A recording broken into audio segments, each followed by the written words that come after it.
মধ্যপ্রাচ্যে চলমান সংঘাত ক্রমেই ভয়াবহ রূপ নিচ্ছে। ইরানের গুরুত্বপূর্ণ শিল্পনগরী ইস্পাহান, রাজধানী তেহরান এবং উত্তর পশ্চিমাঞ্চলের শহর তাবরিজে যুক্তরাষ্ট্র ও ইসরায়েলের যৌথ বিমান হামলায় ব্যাপক ধ্বংসযজ্ঞের খবর পাওয়া গেছে।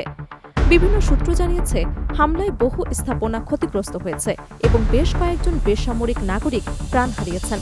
বন্দর শহর, বন্দর আব্বাস সহ আরও কয়েকটি এলাকায় বিস্ফোরণের শব্দ শোনা গেছে।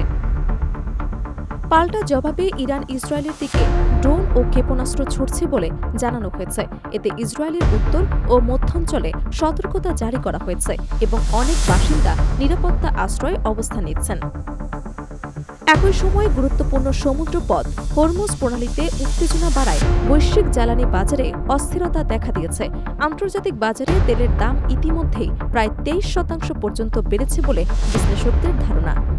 পরিস্থিতি মোকাবিলায় যুক্তরাষ্ট্রের প্রেসিডেন্ট ডোনাল্ড ট্রাম্প হরমুজ প্রণালীতে যুদ্ধজাহাজ মোতায়েনের জন্য উত্তর আটলান্টিক সামরিক জোটের প্রতি আহ্বান জানিয়েছেন।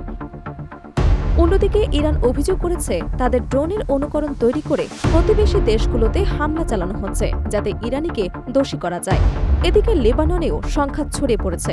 দেশটিতে ইসরায়েলি হামলায় 4 শিশুসহ অন্তত 14 জন নিহত হয়েছে বলে স্থানীয় সূত্র জানিয়েছে।